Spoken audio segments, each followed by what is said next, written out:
वेङ्कटाद्रिसमं स्थानं ब्रह्माण्डे नास्ति किञ्चन वेङ्कटेशसमो देवो न भूतो न भविष्यति. ओं नमो वेङ्कटेशाय. திருமலா திருப்பதி தேவஸ்தானம் ஸ்ரீ வெங்கடேஸ்வரா பக்தி சேனல் இணைந்து வழங்கும் ஸ்ரீமத் பகவத்கீதை பாராயணத்திற்கு அனைவரையும் வருக வருக என்று வரவேற்கிறோம். மூகம் கரோதி வாசாலம் அங்கும் லங்கயதே கிரிம் யத்கிருபாதமஹம் வந்தே பரமானந்த மாதவம்.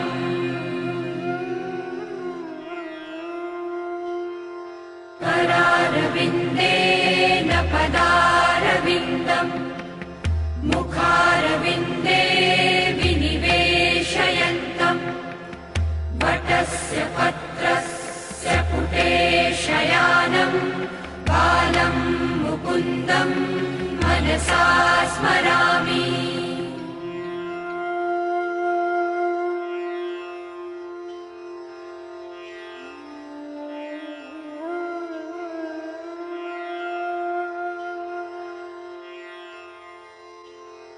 वसुदेवसुतं देवं कंसचाणूरमर्दनं देवकी परमानन्दं कृष्णं वन्दे जगद्गुरुम्. நம்மளுடைய சனாதன தர்மத்தில் கீதை ரொம்ப முக்கியமான ஒரு கிரந்தம். அதனுடைய மகாத்மியத்தில் கீதாத்யயன சீலஸ்ய பிராணாயாம பரஸ்ய ச நைவ சந்தகி பாபானி பூர்வஜன்ம கிருதானிச்சா அப்படின்னு மகாத்மியத்தில் சொல்லப்பட்டிருக்கு. கீதையை எவன் ஒருவன் அத்தியனம் செய்துட்டா இருக்கானோ அது ஒன்று இல்லாமல் பிராணாயாம பரஸ்யச்ச பிராணாயாமம் எவன் ஒருவன் செய்து கொண்டே இருக்கிறானோ நைவ சந்தகி பாப்பானி பூர்வஜன்ம கிருதானிச்சா அவனுக்கு பாபமானது போகிறது அப்படின்னு மகாத்மியத்தில் சொல்லப்பட்டிருக்கிறது. அதையே தொடர்ந்து நம்ம பார்த்தோம்னா அசுபானி நிராச்சஷ்டே இது ஒரு மங்களமான விஷயம் அப்படின்னு சொல்லப்படுறது. அது என்ன பண்ணுறதுன்னா அசுபானி நிராச்சஷ்டே அசுபங்களை தூர விளக்கிறதா. தனோதி சுபசந்ததிம் தனோதி வளர்க்கிறதா. ஒரு சுப சந்ததியை நல்ல விதமான செயல்களை நல்ல விதமான சந்ததியை தனோதி வளர்க்கறது கொடுக்கிறது அப்படின்னு அர்த்தம் பண்ணுறார். எதிரானா ஸ்மிருதி மாத்திரேன யத் பும்சாம் பிரம்மா தன் தத் மங்களம் விதுஹு அதே மங்களம் அப்படின்னு சொல்கிறார்.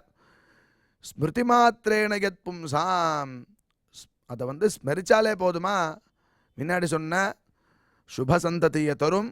அசுபானி நிராச்சஷ்டே அசுபங்களை விளக்கக்கூடியதாக இருக்குது. அதுதான் பிரம்மா தத் மங்களம் விதுஹு அதுவே மங்களம்னு தெரிஞ்சுக்கோ அப்படின்னு இந்த பகவத்கீதையை மங்களமாகவும் எல்லாத்தையும் கொடுக்கக்கூடியதாகவும் வர்ணிச்சிருக்கா. அப்பேற்பட்ட இந்த பகவத்கீதைக்கு ஆரம்பிக்கிறதுக்கு முன்னாடி நாம் அனைவரும் குரு பிரார்த்தனை மற்றும் சங்கல்பத்தோட இந்த நிகழ்ச்சியை துவங்கலாம்.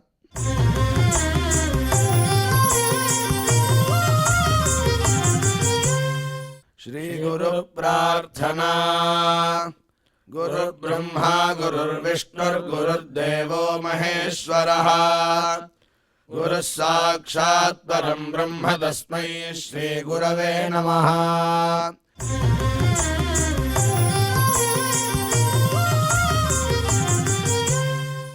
श्रीनिवास प्रार्थना. नमः क्षीराब्धिनाजाय वैकुण्ठाचलवासिने मुकुन्दाय नमो नित्यम् आनन्दाय नमो नमः.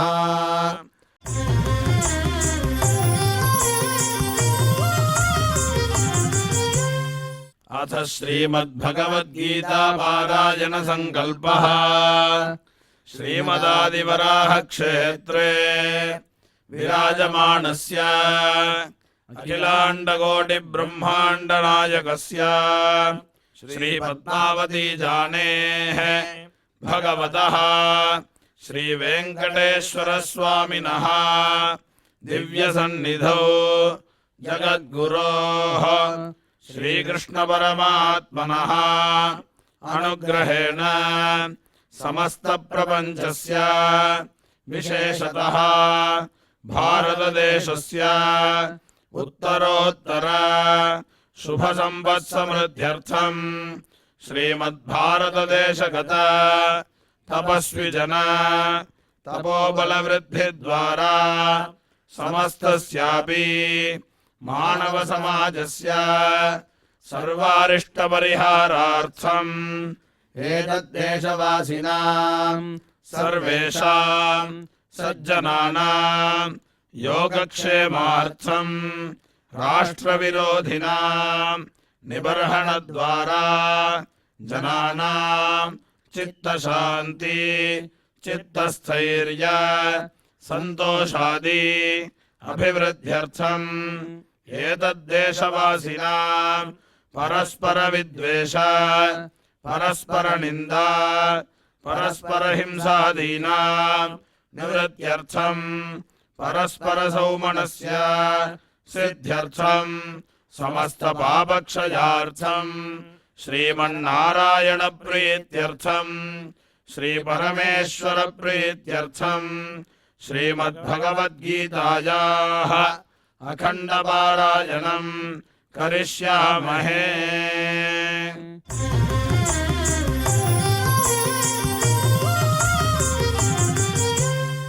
श्रीगीता प्रार्थना श्रीवत्साङ्गं महोरस्कं वनमाला विराजितं शङ्खचक्रधरं देवं कृष्णं वन्दे जगद्गुरुम्।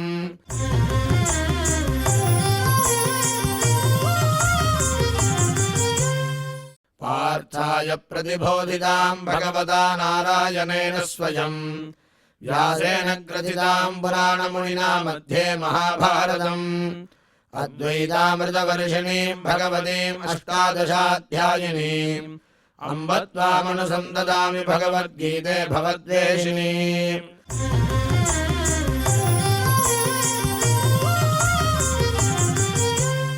श्रीवेदव्यास प्रार्थना व्यासं वसिष्ठनप्तारं शक्तेः पौत्रमकल्मषम् पराशरात्मजं वन्दे सुखदातं तपोनिधिम्। यत्र योगेश्वर कृष्णो यत्र पार्थो धनुर्धरः तत्र श्रीर्विजयो भूतिर्ध्रुवाणि धर्मधर्ममा।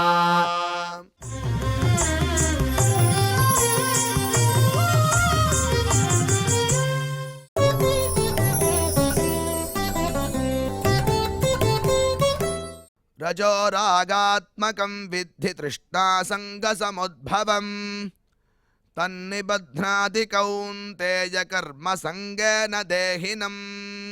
இப்பொழுது பிரம்மஸ்ரீ டாக்டர் ஊவே அனந்த பத்மநாபாச்சாரியார் அவர்கள் பகவத்கீதை ஸ்லோகங்களுக்கு அர்த்தத்தை விவரிப்பார். அதை கேட்டு மனதில் வாங்கிக் கொள்வோம்.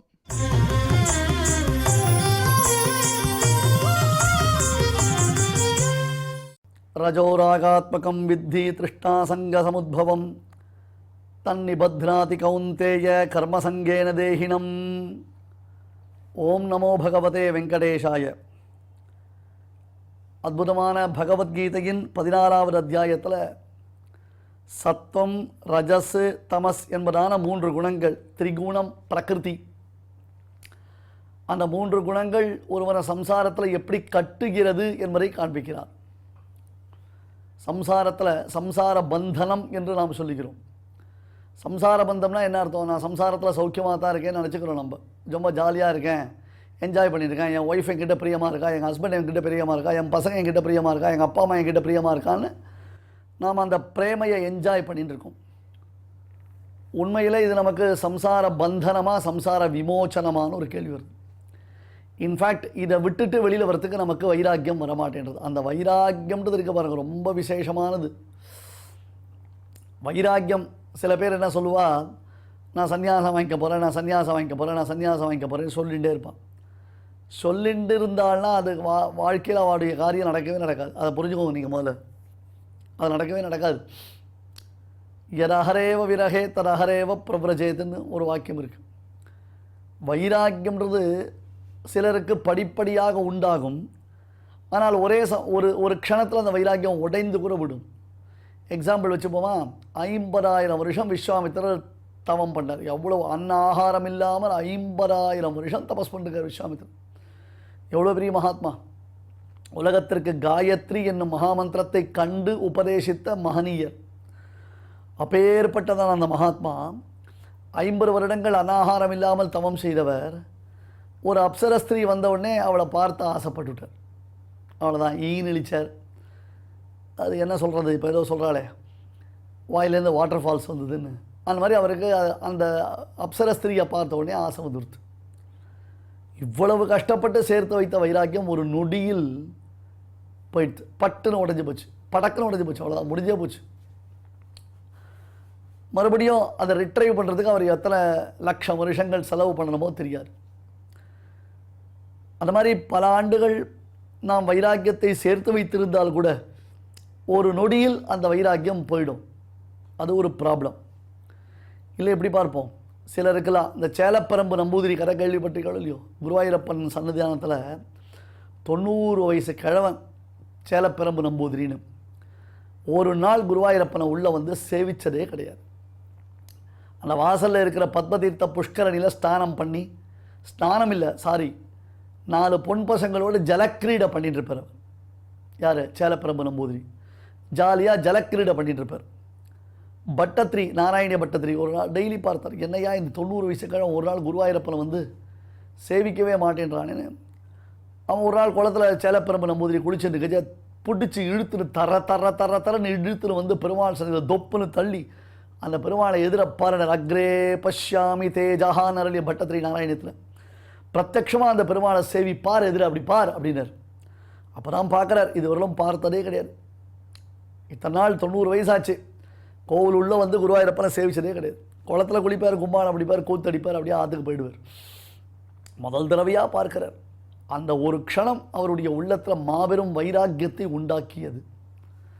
அந்த ஒரு க்ஷணம் அவர் உள்ளத்தில் ஒரு பெரிய வைராக்கியம் உண்டானது.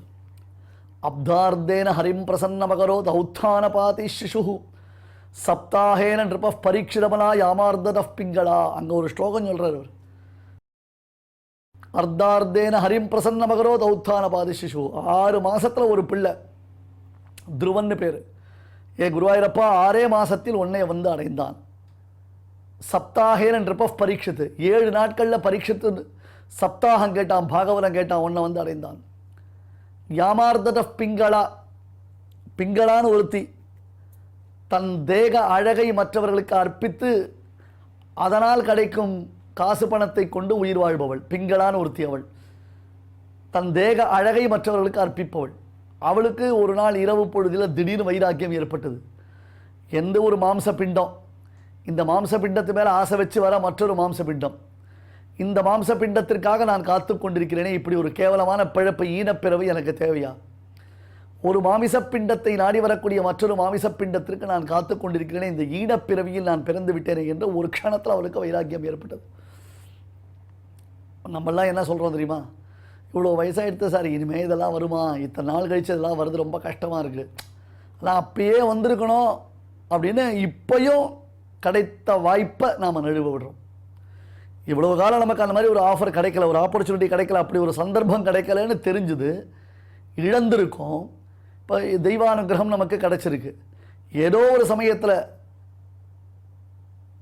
இப்பொழுது அதெல்லாம் நமக்கு கிடைத்த பொழுது பழங்கதையை பேசிண்டு அதை இக்னோர் பண்ணுறோம். நம்ம எல்லாரும் இனிமேலாம் இங்கே வயசாக எடுத்து இனிமேல் அதெல்லாம் பண்ணுறது ரொம்ப கஷ்டம், இதுக்கப்புறம்லாம் இதெல்லாம் நான் உள்ளே வந்தேன்னா ஒன்றும் புரிய மாட்டேன்றது, கான்சன்ட்ரேட் பண்ண முடியல, மனசில் நிற்க மாட்டேன்றது, எங்கேயோ வேவரிங் மைண்டாக இருக்குது, குடும்பம், குழந்தை, குட்டி, ஆஃபீஸு இதெல்லாம் சொல்கிறோம். இந்த சமாதானம் தான் எல்லோரும் சொல்லக்கூடியது. நீயும் சொல்லுவேன், நானும் சொல்லுவேன், எல்லோரும் நம்ம இதான் சொல்ல போகிறோம். ஆனால் இங்கே பாருங்கள், அவன் சேலப்பிரம்பு என்ன சொல்கிறாருன்னு கேளுங்க. இப்படி 6 மாதத்தில் ஒருத்தன், 7 நாளில் ஒருத்தன், 6 நாழிகையில் ஒருத்தி, இவெல்லாம் குருவாயூரப்பா உன்னை வந்து அடைந்தாலே 90 வயசு கிழமாக இருந்து இத்தனை நாள் நான் உன்னை நினச்சி கூட பார்க்கலையே, இத்தனை நாள் உன் சன்னிதானத்தில் வந்து உன்னை சேவிக்கலையே, உன்னை தியானிக்கலையே, உன்னை புஷ்பங்களை கொண்டு அர்ச்சிக்கலையே, இப்படி என்னுடைய வாழ்க்கையை நான் வீணாக்கிட்டனேன்னு அப்படி உள்ளம் உருகி ஏ குருவாயூரப்பான்னு பொட்டுன்னு உசுறு போயிடுத்து. அப்படியே பொட்டுன்னு உசுறு போயிடுத்து. என்ன ஆச்சு? அப்படியே குருவாயூரப்பனோடு சேர்ந்துட்டார். அப்போ அந்த வைராக்கியம்ன்றது 50,000 ஆண்டுகள் தவம் பண்ணினாலும் ஒரு க்ஷணத்தில் வைராக்கியம் போகிறதுக்கு வாய்ப்பு இருக்குது. பல ஆண்டுகள் காமசுகத்தில் இருந்து பெண்டிரால் சுகங்கள் உய்ப்பான் என்றும், சூதனாய் கல்வனாய் தூர்த்தரோடு இசைந்த காலம் மாதரார் கயற்கண் என்னும் வலையில் பட்டு அழுந்து வேலை என்று இருந்தாலும் ஒரு க்ஷணத்தில் வைராக்கியம் வந்ததுன்னா எல்லாத்தையும் உதறி தள்ளிட்டு வெளியில் வந்துவிடணும். அது பெரிய வைராக்கியம். அந்த வைராக்கியம் வருதுதான் பகவத் கிருபை. அந்த மாதிரி யாரோ சில பேருக்கு தான் அந்த வைராக்கியம் வரும். நம்மை போன்றவர்கள் வைராக்கியம் வருது, எனக்கு வைராக்கியம் வருது, நான் எல்லாத்தையும் விட்டுவிட போகிறேன்னு சொல்லிட்டு தான் இருக்கோம். ஆனால் நமக்கு ராகம்னா ரஜோ ராகாத்மகம் வித்தி, இந்த பற்றுதல் நம்மை விட்டு போகவே மாட்டேன்றது. தாயே தந்தையே தாரமே கிளை மக்களே என்று. இப்போ சத்வ முன் ஸ்லோகத்துக்கு இந்த ஸ்லோகத்துக்கு ஒரு சின்ன டிஃப்ரென்ஸ் ஒன்று இருக்குது. ரொம்ப முக்கியமான பாயிண்ட் அது, ரொம்ப வேலிட் பாயிண்ட் அது. சத்வத்தினாலேயும் அவனுக்கு ஆசைகள் வளருகின்றன, ரஜஸுனாலேயும் ஆசைன்னு தான் பேர். கவனிச்சேடா, சத்துவம்னாலே அவனுக்கு ஆசைன்னு பேர், ரஜஸுனாலேயும் ராகம்னா ஆசைன்னு தான் பேர். ரஜஸ்னா ராகம்னு அர்த்தம், ராகம்னா ஆசைன்னு அர்த்தம். சுவாமி, சத்துவன்றதான ஆசைக்கும் ரஜஸ்ன்றதான ஆசைக்கும் என்ன டிஃப்ரென்ஸு? ரெண்டும் ஆசை தானே. அப்போ சத்துவமே ஆசைப்படுறான், ரஜஸும் ஆசைப்படுறான். சாத்விகம் ஆசைப்படுறான், ராஜஸுக்கும் ஆசைப்படுறான்னா என்ன டிஃப்ரென்ஸு புரியலையே. அப்படின்னா சாத்விகன் சுகத்துக்காக ஆசைப்படுவான். நல்லா கவனிக்கணும், சுகத்துக்காக ஆசைப்படுவான். ஒருத்தர் நல்ல சாத்வீகமான மனோநிலையில் இருக்கார். அவர் என்ன பண்ணுவார்? இவ்வளவு நாள் நான் டயத்தை வேஸ்ட் பண்ணிட்டேன், என் டயத்தை எப்படியோ இல்லாமல் நான் வீணாக்கிட்டேன், நான் என்னமோ எல்லாம் தெரிஞ்சுட்டு இருக்கிறதா நினச்சிட்டேன், கடைசியில் எனக்கு ஒன்றுமே தெரியலேருந்து இப்போ தான் தெரிய ஆரம்பிச்சிருக்கேன். ஃபர்ஸ்ட் ஆஃப் ஆல் நான் எதுவுமே எனக்கு தெரியலேருந்து இப்போ தான் ரியலைஸே பண்ண ஆரம்பிச்சிருக்கேன். அட்லீஸ்ட் இயர் ஆஃப்டர் நல்ல கிரந்தங்களை ஆச்சாரியனிடத்தில் தெரிந்து கொள்ள வேண்டும், காலக்ஷேபங்கள் நான் செய்ய வேண்டும், அந்த கிரந்தங்களை காலக்ஷேபம் பண்ண வேண்டும், அதே போன்று மோட்சத்திற்கான உபாயங்களை செய்ய வேண்டும் என்று ஆசைப்படுவான். ஆனால் ரஜஸு கொண்டவன் இருக்கானே, தன் மனைவியினிடத்தில் ஆசை வைக்கிறான், அந்த மனைவி அவனை வெறுக்கிறான், எரிஞ்சு விழுறான், அல்லது ரொம்ப அருந்துரமான வார்த்தைகளை பேசுகிறான். இவனுக்கு அவளுடைய அழகு பேரன்பு படுத்துறது, பாடாப்படுத்துறது. அவள் கொடுக்கக்கூடிய கிஞ்சித் சுகத்திற்காக, அல்ப சுகத்திற்காக அவன் ஆசைப்பட்டுருக்கான்.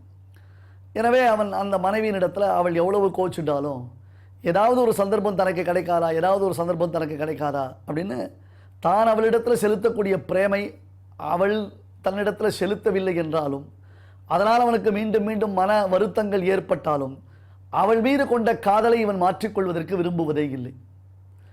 இது பொருந்தும் இடத்தில் வரக்கூடிய ஒரு பொருந்தாத எண்ணம். பொருந்தாத இடத்தில் பொருந்தாத எண்ணம், மாற்றான் மனைவியை ஆசைப்படுவது. இப்போ ராவண பிரபதிகள்லாம் என்ன பண்ணா? ராமனுடைய மனைவியை அவர்கள் ஆசைப்பட்டார்கள். எவ்வளோ பெரிய தப்பு அது. ராஜா இருக்கா, ராஜாவுக்கு ஒரு நல்ல அதிரூபவதியான ஒரு மனைவி இருக்கா. இவன் ஒரு சிப்பாய். அந்த சிப்பாய் அந்தப்புறத்துக்கு வாசலில் ராஜா காவல் போட்டிருக்கான். அந்த ராணி ஒவ்வொரு தடவையும் உள்ளே போகச்சேவும் வெளில வரச்சேவும் அவன் கண்ணில் பட்டால் அவனுக்கு காமம் கொஞ்சம் கொஞ்சமாக அப்படியே தலைக்கேறது, போதை தலைக்கேறது அவனுக்கு. எப்படியாவது அந்த ராணி அனுபவிக்கணும்னு ஆசை வருது. இது பொருந்தாத இடத்துல ரெண்டு விஷயம். இவனுடைய ஸ்டேட்டஸ் என்ன, அடுத்தது மாற்றானுடைய மனைவி. அதை முதல்ல யோசித்து பார்க்கணும். மாற்றானுடைய மனைவி, அவளிடத்தில் பொருந்தாத காதல். இந்த விஷயம் மட்டும் ராஜாவுக்கு தெரிஞ்சதுன்னா சிரச்சேதம் பண்ணிடுவான், தலையை வெட்டிடுவான். இப்போ சாத்வீகமான காதலுக்கும் ராஜசமான காதலுக்கும் என்ன வித்தியாசம்னு கேட்டால், இந்த காதல் தனக்கு நிறைவேறாது, அல்லது தான் நிறைவேறுவதற்கு சரியான வழியில் நடந்தோமையால் நிறைவேறாது. ராஜா கிட்ட போய் பர்மிஷன் வாங்கி, எனக்கு உன்னுடைய பொண்டாட்டி ரொம்ப பிடிச்சிருக்கு, அதனால் நான் அவளை கல்யாணம் பண்ணிக்கலாம்னு ஆசைப்பட்றேன் அப்படின்னு ராஜா கிட்ட போய் சொல்லி அவன் பர்மிஷன் கொடுத்து அவளை அழைச்சி போக முடியுமாண்ணே? நடக்கிற காரியமா அது? நியாயமான வழியில் அப்ரோச் பண்ண முடியுமா? நியாயமான வழியில் அதை அப்ரோச் பண்ண முடியுமா? ஒருத்தருக்கு கிரந்தங்கள் காலக்ஷேபம் பண்ணணும்னு ஆசை. அவர் ஒரு ஆச்சாரியன்கிட்ட போகிறார், அவரை சேவித்தார், எனக்கு உபதேசங்கள் பண்ணுங்கோ, நீங்கள் எனக்கு கிரந்தங்களை சொல்லிக் கொடுங்கோ, நான் இந்த மோட்ச மார்க்கத்தில் போகணும்னு ஆசைப்பட்றேன்னு சொன்னால் அது ஒரு வழிமுறை, அது ஒரு பద్ధதி. இன்ஃபேக்ட் திருமணமாகாத ஒரு பையன் ஒரு பெண்ணை பார்த்து ஆசைப்பட்டு அந்த பெண்ணினுடைய தகப்பனார் இடத்துல போயிட்டு, எனக்கு இந்த பெண்ணை திருமணம் பண்ணிக்கணும்னு ஆசையாக இருக்குது, உங்கள் பெண்ணை நீங்கள் திருமணம் பண்ணி கொடுப்பீங்களான்னு ஒரு கன்னிகையை பார்த்து கேட்கலாம். இது பொருந்தக்கூடியது. ஆனால் மற்றவனுடைய மனைவி, அதுவும் மகாராஜாவுடைய மனைவி, அந்த மனைவியை இவன் புணர்வதற்கு ஆசைப்படுகிறான். அப்பொழுது அந்த ஆசை அவனுக்கு கொழுந்தீயாக கொழுந்து விட்டு எரிகிறது. அதிலிருந்து இவனால் தன்னை விடுவித்துக் கொள்ளவே முடியவில்லை. அப்போ அந்த பெண்ணை பார்க்க செய்யலாம் இவனுக்கு மனசில் காமம் அதிகமாக கிடர்ந்து எழுந்து கொண்டே இருக்கிறது.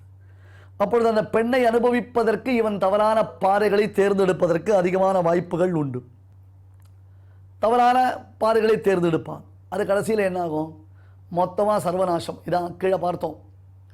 சங்காத் சஞ்சாயத்தே காமஹா, காமாத் குரோதோ விஜாயத்தே, குரோதாத் பவதி சம்மோகா, சம்மோகாத் ஸ்மிருதி பிரமஹா, ஸ்மிருதி பிரம்சாத் புத்திநாசா, புத்திநாசாத் பிரணஷதி என்று கீழே பார்த்தோம்.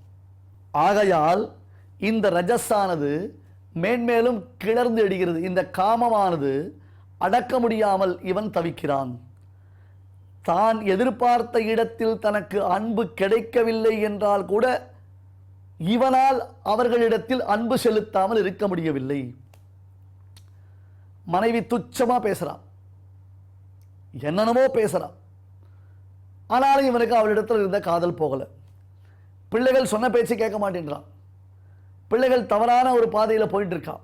பெரியோர்களை மதிப்பதில்லை, பெற்றோர்களை மதிப்பதில்லை. அவர்களை விட்டுட்டு வெளியில வரத்துக்கு இவனுக்கு மனசு தோண மாட்டேன்றது. இன்னைக்கு நாம குடும்ப பந்தத்தில் இருக்கோம்னா இதான் ரீசன். நமக்கு குடும்பம் சந்தோஷத்தையா கொடுக்கிறது? ஒரு 10 நாள் ஒருத்தருக்கு ஒருத்தர் பேசாமலேயே அபிப்பிராய பேதத்தோடையே மன வருத்தத்தோடையே இருந்தாலும் திடீர்னு ஒரு சந்தர்ப்பத்தில் ஏதாவது ஒரு சகஜமான ஒரு நிலை ஏற்படும். ஒருத்தருக்கு ஒருத்தர் பேசிப்பா, ஒருத்தருக்கு ஒருத்தர் சந்தோஷப்படுவா. ஆனால் அந்த ஒரு சந்தோஷம், அந்த ஒரு க்ஷணம் அல்லது ஒரு மணி காலம், அதை எதிர்பார்த்து கொண்டு இந்த 10 நாள் மன வருத்தத்தில் நாம் இருந்திருக்கோம். சரி, இதை அப்புறம் ரிட்ரைவ் ஆகிடுத்த மறுபடியும் இதை கண்டினியூ பண்ணலாம்னா அதை கண்டினியூ பண்ண முடியாததுக்கு பல காரணங்கள் ஏற்படும். Out of the context. ஆனால் ஒரு முக்கியமான ஒரு கதை சொல்கிறேன் நான். இந்த கதை உங்களுக்கு ஏற்கக்கூடியதாக இருக்கான்னு பாருங்க. ஒரு நிகழ்வு எல்லாருடைய வீட்டில் நிகழக்கூடிய ஒரு சம்பவம் தான், வேற ஒன்றுமே இல்லை. கணவன் மற்றும் மகன் அவன் 2 பேரும் சாப்பிட்டு இருக்கான். மனைவி அவர்களுக்கு பரிமாறி கொண்டிருக்கிறாள். கார்த்தால ஆஃபீஸ் ஸ்கூல் போடக்கூடியதான டென்ஷன் அது. அன்றைய தினம் பார்த்து பாருங்க, எர்லி மார்னிங் வரக்கூடியதான வேலைக்காரி அன்றைக்கி கார்த்தால வரல. என்னமோ லேட் ஆகிடுது அவளுக்கு. ஒரு மிஞ்சி போனால் ஒரு 1/2 hour லேட் ஆகிருக்கும். இவ கொஞ்சம் பம்பரமாக சுழன்று காரியங்களை செய்து கொண்டிருக்கிறாள். பையன் கொஞ்சம் சோம்பேறித்தனமாக இருக்கான். சின்ன குழந்தை, அவன் என்ன பண்ணுவான்? அவன் ஏதோ பண்ணிட்டு இருக்கான், அவன் பாட்டு நிதானமாக. இவளுக்கு கொஞ்சம் அது கோபம் வருது. சீக்கிரம் சாப்பிடு, சீக்கிரம் சாப்பிடுன்னு ஒரு பக்கம் பையனை அவள் ப்ரொவோக் பண்ணிகிட்டே இருக்கா. கணவன் சாப்பிட்டு கொண்டிருக்கிறார். இதோட அந்த மனைவிக்கு அவளுடைய உறவினர்கள் யாருக்கோ உடம்பு சரியில்லை. அதனால் அந்த உறவினர்கள் இடத்துல தனக்கு ஃபோன் வரும், அதுக்குள்ளே இதை எல்லாத்தையும் நம்ம முடிச்சு விடணும் அப்படின்றதுக்காக இவன் வெயிட் பண்ணிகிட்ருக்கான். பாருங்க, அந்த சமயத்தில் தன்னுடைய கணவனுக்கு பிடித்ததான ஏதோ ஒரு சமையல் ஐட்டம் அதுவும் ரெடி பண்ணி வச்சுருக்கா. வேக வேகமாக பரிமாறின்னு இருக்கா. கைகள் இயங்குகின்றனவை தவிர்த்து அவளுடைய மனது வராத வேலைக்காரியை சுற்றி வட்டமிட்டு கொண்டிருக்கிறது. அந்த உறவினரிடத்திலிருந்து எந்த சமயத்தில் ஃபோன் வருமோ என்பதை அவள் நினைத்து கொண்டிருக்கிறாள். அடுத்தது நேரமாகி கொண்டிருக்கிறது. தன்னுடைய பிள்ளை வேகமாக சாப்பிடாமல் அவன் தாமதித்து கொண்டிருக்கிறான் என்பதாக அந்த விஷயத்தில் கொஞ்சமான ஒரு கோபத்தில் அவள் இருக்கா. அப்போ கரெக்டாக வேலைக்காரி வாசலில் வரான். அவன் என்ன பண்ணுறா? அம்மா அப்படின்னு கூப்பிட்டுட்டே வரான். அம்மா அப்படின்னு அவன் கூப்பிட்டுட்டே வரான். திடீர்னு இந்த மனைவி பஸ்ட் ஆயிட்டான். இப்போ என்ன அங்கே இரு, அதோ வந்துட்டேன், வந்ததுனா லேட்டு, ஒவ்வொரு நாளும் இப்படி லேட்டாக வர, உனக்கு இந்த மாதம் நான் சம்பளமே கொடுக்க போகிறதில்ல, ஒவ்வொரு தடையும் நான் அவங்ககிட்ட சொல்லிகிட்டே இருக்கேன், நீ லேட்டாக வந்துட்டே இருக்க, கரெக்டாக இந்த சமயத்தில் தான் வருவியா, ஒரு 1/2 hour முன்னாடி வரக்கூடாதா, இன்னும் பெரிய கலெக்டரா நீ அப்படின்னு அதிகப்படியான பேச்சுக்களை அவள் பேசுகிறான். அந்த பதட்டம், அந்த சமயத்தில் கரெக்டாக ஃபோன் அடிக்கிறது. அந்த ஃபோன் அடிக்கிறதுன்னு வச்சவே இவளுடைய எண்ணம் ஒரு ஃப்ராக்ஷன் ஆஃப் ஏ செகண்ட் என்ன எடுத்து அந்த உறவுகள் இடத்துல தனக்கு ஃபோன் வந்துருத்துன்ற மாதிரி எடுத்துட்டா. ஃபோனை சைட் பார்க்கணும், அந்த ஃபோன் யார்கிட்டேருந்து வருதுன்னு நம்பரை பார்க்கணும். ஒரு பக்கம் வேலைக்காரியை திட்டிகிட்டே இருக்கா. அப்போ கையில் வைத்திருக்கக்கூடிய உணவு பதார்த்தத்தை தன்னுடைய கணவனின் உடையில் சிந்தி விடுகிறாள். அதுவரைலாம் அமைதியாக இருந்தான் கணவன். அவன் பேசாமல் தான் இருந்தான், ஒழுங்காரா சாப்பிட்டு தான். அவனுக்கு சட்டுன்னு கோபம் வந்துடுது. என்ன நினச்சிட்டு இருக்க நீ, என்ன பண்ணுற நீ, இப்படியா ஒரு சாப்பாடு போடுவா, உட்காந்து உனக்கு எனக்கு சரியாக கூட சாப்பாடு போட மாட்டேன்ற, நான் சாப்பிடுச்சே தான் உனக்கு எல்லா காரியமும் உனக்கு வருது, ஒவ்வொரு தடவையும் நான் பார்க்குறேன், டெய்லியே நான் பார்க்குறேன், நான் சாப்பிடுச்சே நீ வேணுன்ட்டு ஏதாவது ஏடா கூட பண்ணிட்டு இருக்கேன் அப்படின்னு அவன் ஒரு பக்கம் ஆரம்பிச்சுட்ட உடனே இவளுக்கும் தாங்கலை. நான் வேணுன்ட்டேவா பண்ணினேன், எனக்கு அதுக்குள்ளே கவனம் சிதறி ஆகிடுது, ஏன் நீங்கள் தான் ஒரு நாள் கோஆபரேட் பண்ணிருக்கீங்களா, என்னைக்கால என்னால் ஹெல்ப் பண்ணியிருக்கேடா, எதாம்மா காலத்தில் வரலே தெரியுமோ இல்லை வேலைக்காரி கூட இருந்து எனக்கு ஏதாவது சப்போர்ட் பண்ணிருக்கீங்களா, நீங்கள் எல்லாமே நான் தானே பண்ணிட்டு இருக்கேன், நீங்கள் கிளம்பணும், உங்கள் பையன் கிளம்பணும், 2 பேரையும் நான் எடுத்து கிளம்பணும், நீங்கள் ஒரு துரும்பு கூட அசக்கிறதில்ல அப்படின்னு அவள் அதிகமாக பேச ஆரம்பிக்கிறான். இதில் வேலைக்காரியினுடைய விஷயம் பாருங்க, அவள் என்ன பண்ணியிருக்கா, அவளுடைய வீட்டு தோட்டத்திற்கு அன்றைய தினத்தில் போயிருக்கான். அந்த வீட்டு தோட்டத்தில் இருந்த மாமரத்தில் நல்ல மாம்பழங்கள் பழுத்திருக்கு. அவளுக்கு தன்னுடைய எஜமானி பேரில் ரொம்ப அதிகமான பிரியம் உண்டு அவளுக்கு. அதாவது தன்னுடைய எஜமானி இந்த மாம்பழத்தை விரும்பி சாப்பிடுவாள், அவளுக்காக 4 மாம்பழம் பறிச்சுட்டு போய் அவளுக்கு சர்ப்ரைஸ் கொடுத்து அவளை அசத்தலாமேன்ற ஆசையினால தன் வீட்டு தோட்டத்தில் இருந்த மாம்பழங்களை பறித்து வருவதற்கு ஒரு 1/2 hour ஆகிடுது அவளுக்கு. அவளுடைய இன்டென்ஷனை தன்னுடைய எஜமானிக்கு அந்த மாம்பழங்களை பரிசளிக்கலாம், அவள் சாப்பிட்டோம் என்ஜாய் பண்ணிட்டோம் அப்படின்றதுக்கோசரம் அந்த மாம்பழத்தை கொண்டு வந்திருக்கா. ஸோ அதனால் 1/2 hour லேட் பண்ணிட்டா. இது ஒரு பெரிய விஷயமே கிடையாது. இன்ஃபேக்ட் அந்த வேலைக்காரி வந்திருந்தாள்னா, அம்மா கொஞ்சம் இருமா, ஐயா கிளம்பிட்டு இருக்காரு, பையன் கிளம்பிட்டு இருக்கான், அவங்க 2 பேரையும் அனுப்பிச்சிட்டு வரேன், நீ ஒரு 10 நிமிஷம் வெயிட் பண்ணலாமா, கொஞ்சம் இரேன் அப்படின்னு ஒரு வார்த்தை சொல்லிட்டு அவளை உட்கார வச்சுட்டு இவர்களை கிளப்பி அனுப்பிச்சிட்டு அதுக்கப்புறம் 1.5 மணி நேரம் அந்த வேலைக்காரியை கோவிச்சிருந்தா கூட பிரச்சனையே வந்திருக்காது, ப்ராப்ளமே வந்திருக்காது. அவள் ஏன் லேட் ஆனான்றதான விஷயத்தை கூட மனசில் வாங்கிக்கிறதுக்கு பொறுமை இல்லை நம்மக்கிட்ட. நாம் ஏதோ ஒரு ஃப்ரஸ்ட்ரேஷனில் இருக்கோம். ஸோ அவளை கத்த போக அவச்சி போயும் இந்த எஜமானிக்கோசரம் நம்ம ஆசைப்பட்டு இந்த மாம்பழத்தை பறிச்சுட்டு வந்தோம், இந்த மூஞ்சிக்கெல்லாம் நம்ம கொடுக்கவே கூடாது, நாம தான் பரிதாபப்பட்டது, தப்பாக போயிடுத்து, இனிமேல் இவக்கிட்ட யார் வேலை செய்கிறது, என்ன ஏதுன்னு கூட கேட்காம கத்துறாளே அப்படின்னு ரொம்ப நாளாக வேலை செஞ்சுட்டு இருக்கிறவள், ரொம்ப அழகாக வேலை செய்யக்கூடியவள், நம்பிக்கைக்கு உரியவள், எல்லா விதத்திலையும் வீட்டில் போட்டபடி ஒரு கை சுத்தமாக எந்த விதமான கையும் வைக்காதவள், அப்பேற்பட்டவள் செத்தா இனிமேல் வாண்டான்னு கிளம்பி போயிடுறான். கணவன் தன்னுடைய உடையில் படிந்ததான அந்த சாப்பாட்டு கரையிலான கடுப்பாகி எனக்கு சாப்பாடு வேணாம், மண் வேண்டாம், ஒன்றும் தேவையில்லை போ அப்படின்ட்டு அவன் எழுந்து கடுப்பாகி போகிறான். இவளுக்கு வந்த கோபத்தில் அந்த சாத்தை எடுத்து அந்த குழந்தைய வாயில் திணிக்கிறான், அந்த குழந்தைகிட்ட கோவிச்சுக்கிறான். அடுத்தது அந்த ஃபோன் ஒன்று வந்துட்டு அந்த ஃபோன் கடைசியில் பார்த்தா அது கமர்ஷியல் கால், சம்பந்தமே இல்லாத கால், அதுக்கு இவ்வளோ தூரம் டென்ஷனாக இருக்க வேண்டிய அவசியமே கிடையாது. இப்போ என்ன எடுத்த ஒட்டுமொத்தமானா ஒரு அழகான சூழ்நிலை அரை நொடிக்குள்ளாக அலங்கோலமாகி விட்டது. ஒரு அழகான சூழ்நிலை அற்புதமாக ஹேண்டில் பண்ணியிருக்கலாம். தன் கணவனுக்காக தான் பார்த்து அவன் சாப்பிட வேண்டும் என்ற ஆனந்தத்தில் அவள் அதை வச்சிருந்தா, என்னது ஒரு பதார்த்தம், ஏதோ சம் ஃபுட் ஐட்டம்ஸு, அதுவும் கணவனுக்கு பரிமாறலை. இனிமேல் கணவன் அதை சாப்பிட போகிறதில்ல, எனக்கு தேவையில்லை, நீ ஒன்றும் பண்ண வேண்டாம், நீ என்னதுக்கு பண்ணுற தண்டத்துக்கு, நான் உழைச்சி கொட்டின்னு இருக்கேன், என்னை என்னைக்கு நீ மதிச்சிருக்க அப்படின்ற மாதிரி அவன் ஏதோ பேச ஆரம்பிச்சிட்டான். கான்டெக்ஸ்டும் புரியல, கவலையும் புரியல, என்ன விஷயம்னு தெரியாமல் அந்த குழந்தை முடிச்சுட்டு இருக்குது. அது ஒரு பக்கம் திட்டு வாங்கி உட்காந்துருது. பண்ணின உணவு பதார்த்தங்கள் வீணாகி போய்விட்டு இப்போ அடுத்தது இனிமேல் அந்த மாதிரி ஒரு நல்ல வேலைக்காரி கிடைக்க மாட்டான். அவள் வரத்துக்கு தயாராகவும் இல்லை. அவள் பார்த்தா என்னம்மா சும்மா என்னன்னே தெரியாமல் கத்தின்னு இருக்க நீ, ஆனால் இவளுக்காக ஆசையுடன் ஒரு மாம்பழத்தை வாங்கி வந்தது ஒரு பெரிய தப்பு மாதிரி அவளுக்கு ஆடுது. அவளுக்கு என்ன கோவம். ஸோ இப்போ என்ன ஆகிடுது, எல்லோரும் ஷார்ட் டெம்பர். இந்த சமயத்தில் சுருன்னு எல்லோரும் ஏறி போச்சு பாருங்க. முதல்ல மனைவிக்கு ஏறித்து, அடுத்தது அந்த வேலைக்காரிக்கு ஏறித்து, அப்புறம் கணவனுக்கு ஏறித்து, இப்படி எல்லாருக்கும் ஏறி போச்சு. ஒரு சூழ்நிலையே மாறிவிட்டு, எவ்வளோ அழகான சூழ்நிலை, எவ்வளோ அமைதியாக இருந்தது, ஆனந்தமாக இருந்தது. காரத்தால் ஒருத்தருக்கு சாப்பிட்டுட்டு அவள் கிளம்பி போயிட்டாள்னா இவளுக்கும் அதுக்கப்புறம் ஒன்றும் வேலை இல்லை. திருப்பி சாயங்காலம் தான் அவள் ஆஃபீஸ்லேருந்து வரப்போறா. மேக்ஸிமம் இன்னும் 10 நிமிஷம் இந்த டென்ஷன் இருக்க போகிறது. அந்த டென்ஷனை கொஞ்சம் கூலாக ஹேண்டில் பண்ணி அந்த டென்ஷனை கொஞ்சம் கரெக்டாக வந்து அப்ரோச் பண்ணி எல்லாத்தையும் சமாளிச்சிருந்தாள்னா அழகாக இருக்கும். அந்த மாம்பழத்தை வாங்கி பெருமாளுக்கு நிவேதனம் பண்ணி சாப்பிட்ருக்கலாம், எல்லாரும் சந்தோஷப்பட்டிருப்பாள். அந்த வேலைக்காரியும் நல்ல வேலையை செஞ்சுட்டு போயிருப்பாள். இது லைஃப்பில் எல்லா சமயத்துலேயும் நமக்கு ப்ராப்ளம் இல்லாமல் இருந்திருக்கும். பட் இந்த ஒரு சின்ன ப்ராப்ளம் என்ன எடுத்து ஒரு பெரிய டிசாஸ்டரை உண்டு பண்ணிடுது. இங்கே தான் நமக்கு இந்த ஆங்கர் மேனேஜ்மெண்ட், ஷார்ட் டெம்பர்மெண்ட் அப்படின்னு நம்ம சொல்கிறோம் இல்லையா, இதெல்லாம் தான் இங்கே எங்கேன்னு நாம் பார்க்கணும். இதெல்லாம் எப்படி ஏற்படுறதுன்னு பார்க்கணும்.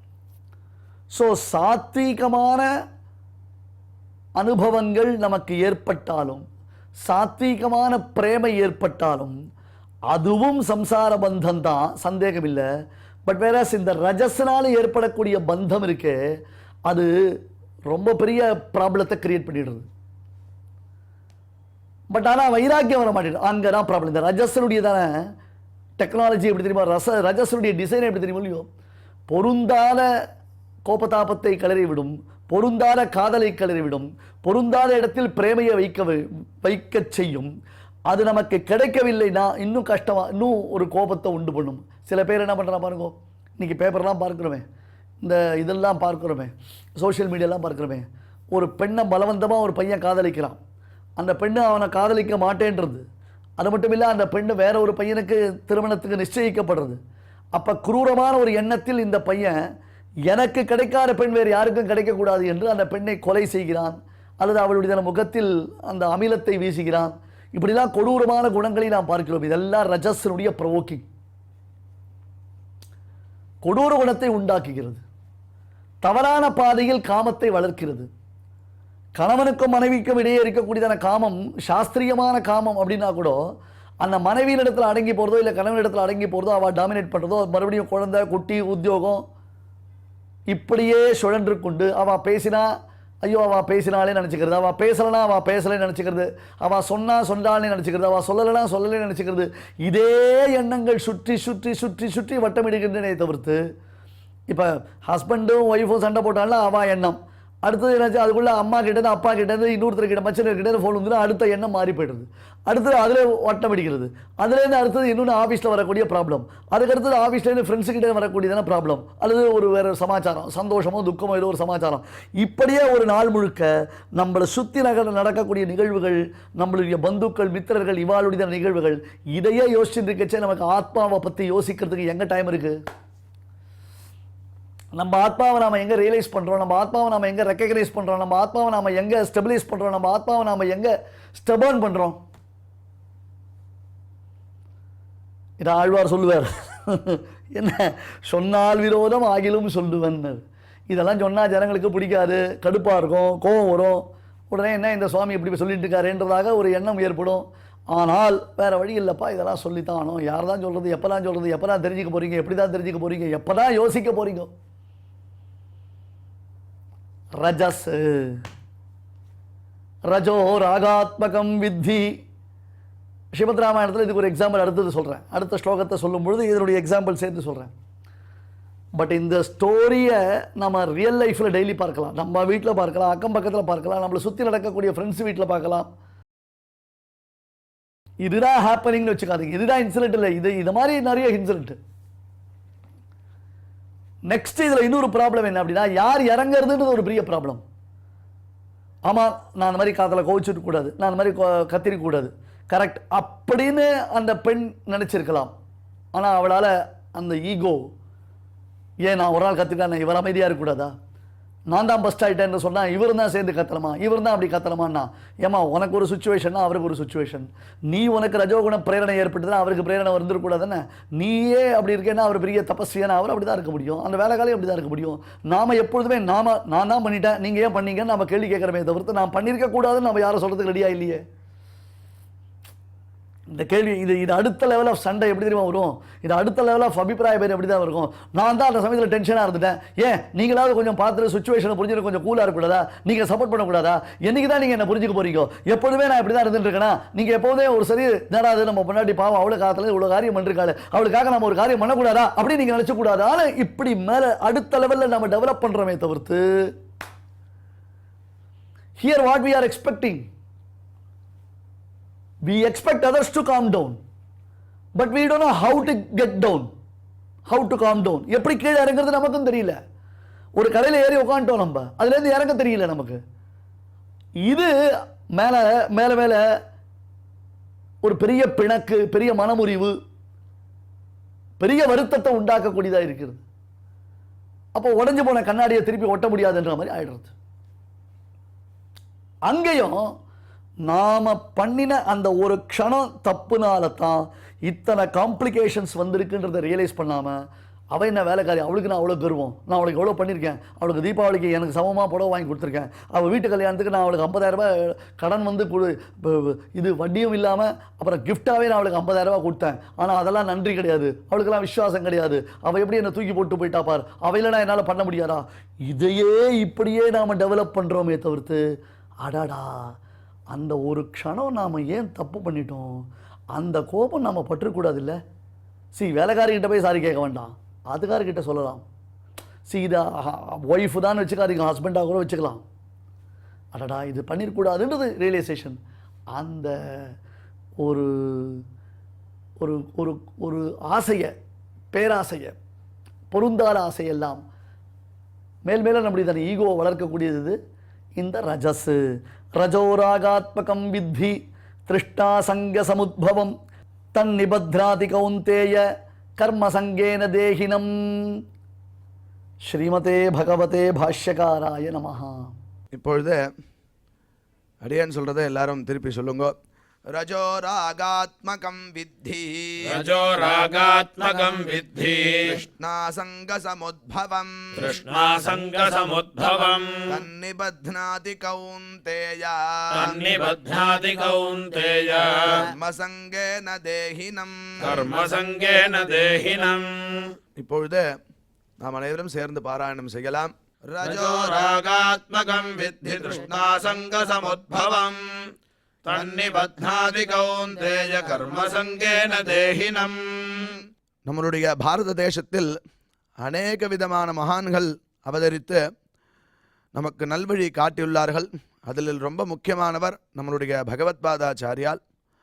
அவர் பிரஷ்னோத்தர ரத்னமாளிகா அப்படிங்கிற கிரந்தத்தில் ஒரு கேள்வி ஒரு பதில், ஒரு கேள்வி ஒரு பதில் அப்படின்னு வரும். அந்த கிரந்தத்தில் கிம் ஸ்மர்த்தவ்யம் புருஷைஹி, மனிதர்களால் எது ஸ்மரிக்க வேண்டியது அப்படின்னு கேட்குறார். ஹரிநாம சதா ந யாவனி பாஷா அப்படின்னு அவரே பதில் சொல்கிறார். ஹரிநாமத்தை எப்போதும் சொல்லிகிட்டே இருக்கணும், ஸ்மரிச்சுட்டே இருக்கணும், பாக்கி இருக்கிற பேச்சுகள் வேண்டாம் அப்படின்னு சொல்கிறார். அதையே தொடர்ந்து பார்த்தோம்னா சகிருதே உச்சாரிதம் ஏன ஹரிதித்யக்ஷரத்வயம் பத்த பரிகரஸ்தேன மோக்ஷாய கமனம் பிரதி அப்படின்னு சாஸ்திரம் சொல்லி கொடுக்கறது. சகிருதுச்சாரிதம் ஏன ஒரே ஒரு தொன் சொன்னால் போதுங்கிறார். ஹரிஹி ஹரி ஹரி ஹரி அப்படின்னு சொல்லிகிட்டே இருந்தால் போதுமா? அக்ஷரத்வயம் 2 அக்ஷரம் அது சொன்னால் இவன் மோட்ச சாதனத்துக்கு அந்த பிரயாணத்திற்கு இவன் ரெடி ஆயிடுறான். பகவான் அவனுடைய மோட்சத்தையே கொடுக்கறதுக்கு, அவனுடைய திருவடியை கொடுக்கறதுக்கு சித்தமாக இருக்கான் அப்படின்னு சொல்கிறது இந்த சாஸ்திரம். அப்பேற்பட்ட பகவன் நாமோச்சாரணம் இப்பொழுது நடக்க போகிறது. நாம சங்கீர்த்தனம், அதை கேட்டு மகிழ்வோம். ஸ்ரீமன் நாராயண நாராயண நாராயண, ஸ்ரீமன் நாராயண நாராயண நாராயண, ஸ்ரீமன் நாராயண நாராயண நாராயண, ஸ்ரீமன் நாராயண நாராயண நாராயண, ஸ்ரீமன் நாராயண நாராயண நாராயண, ஸ்ரீமன் நாராயண நாராயண நாராயண, ஸ்ரீமன் நாராயண நாராயண நாராயண, ஸ்ரீமன் நாராயண நாராயண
श्रीमन्नारायण नारायण नारायण मोहिनी रूप है नारायण श्रीमन्नारायण नारायण नारायण श्रीमन्नारायण नारायण नारायण श्रीमन्नारायण नारायण नारायण श्रीमन्नारायण नारायण नारायण श्री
இந்த நிகழ்ச்சியில் இதுவரை நாம் செய்த பாராயணத்தில் ஏதேனும் அக்ஷர தோஷம் ஏற்படுத்தியிருந்தால் அதை நிவர்த்திக்கும் பொருட்டு பகவானிடம் க்ஷமா பிரார்த்தனை செய்வோம்.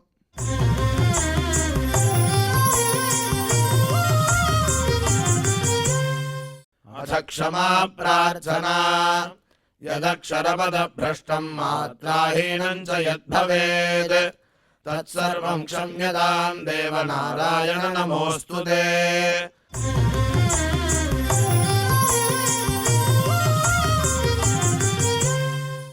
अथ भगवत्समर्पणम् कायेन वाचा मनसेन्द्रियैर्वा बुद्ध्यात्मना वा प्रकृते स्वभावात् करोमि यद्यत् सकलं परस्मै नारायणायेति समर्पयामि।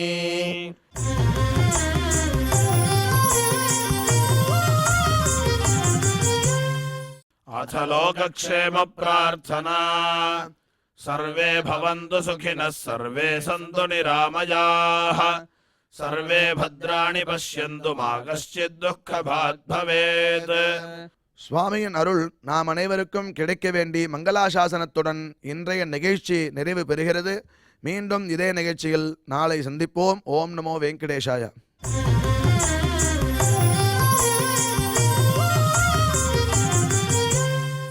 अथ मङ्गलम् श्रियः कान्ताय कल्याणनिधये निधयेऽर्थिनाम् श्रीवेङ्कटनिवासाय श्रीनिवासाय मङ्गलम्।